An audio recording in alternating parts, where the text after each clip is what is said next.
Hello and welcome to another edition of Resources for Life TV at resourcesforlife.com.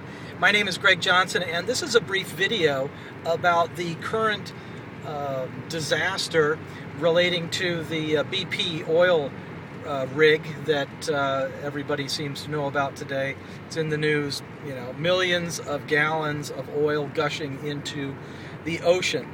I remember clearly many years back when the Exxon Valdez oil spill was in the news, Greenpeace came out with an advertisement that was kind of everywhere. I think I saw it in the Sierra Club magazine or something like that. And the advertisement had a picture of the ship's captain. The guy, I think he was like smoking marijuana or something. He crashed the ship. Anyway, this guy was sort of the scapegoat, for the crash of the Exxon Valdez spill of that ship. And so here was the photo of the captain of the ship, and the caption read, "It wasn't his driving that caused the oil spill, it was yours."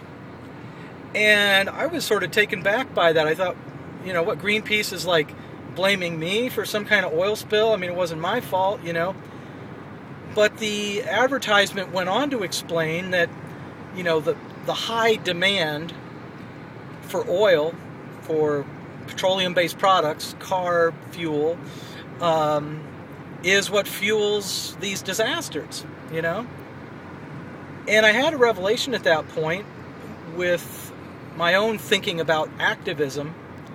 And I thought, it's true, we're all interconnected. Now, today, and maybe in part because of that experience, I don't own a car. In fact, the car I'm driving is a rental car. And here it is, the month of May 2010. This is the only day this month that I'll probably even drive a car. I don't really have a use for a car.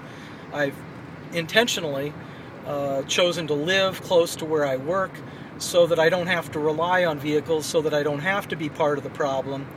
I can be a part of maybe the solution, or at least the non-problem. But similarly, I have this realization that even though I don't drive a car, I think, 90 out of 100 people who I depend on daily drive a car to work, or to get to groceries, or to run some errands. So, I think people need to, those of us who are, activists, let's say, it's easy to slip into this thinking that, I'm living so high and mighty, I don't have a car, I don't rely on this. Here's a little BP on the exit sign going by. Another BP station, they're all over the place. But anyway, you can have this idea that, well, I don't own a car, I don't drive a car, maybe once a month. We're all interdependent. The food I buy is delivered to the grocery store in cars, or semi-trucks. There's no getting around it. You're still on the grid, so to speak, the grid of dependency on fossil fuels.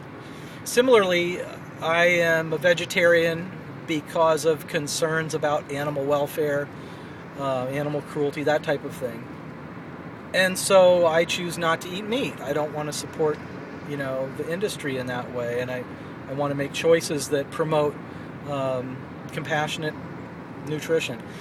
But the reality is, I'm part of a minority. There may be 10% of the people in the world that are vegetarian, or at least I guess in the U.S. maybe. There are other countries where probably 90% of the people are vegetarian. But in the U.S., I'm in a minority.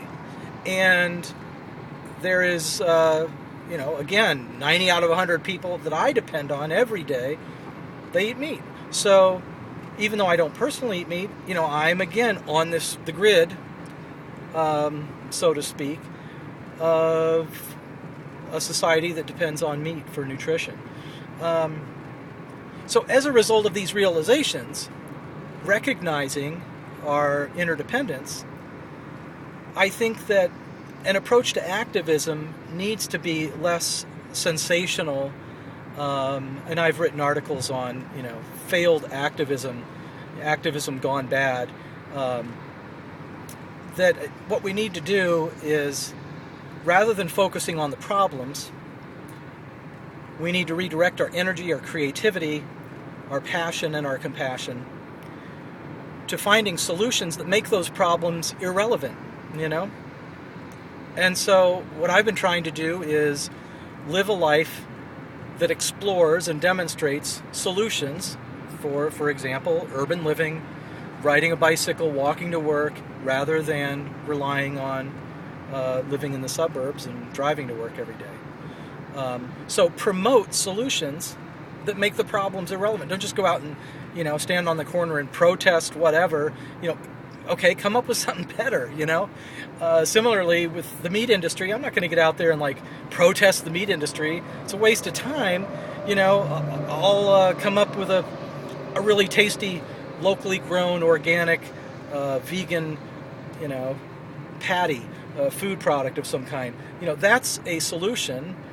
It's a free marketplace. You know, you can come up with a product, go ahead and just compete with the meat industry, come up with something tasty that's of economic value and that's nutritious, then, you know, create a movement toward better eating and toward vegetarianism. You know, these are the kinds of, I think, activist approaches that we desperately need right now. We don't need more factions and people pointing fingers and fighting over these issues. I think we just need to cooperate and move toward a better future. So anyway, I wanted to post this video because it's something I've been thinking about for a while. And if you have any thoughts on that, I'd be interested in hearing from you. So take care.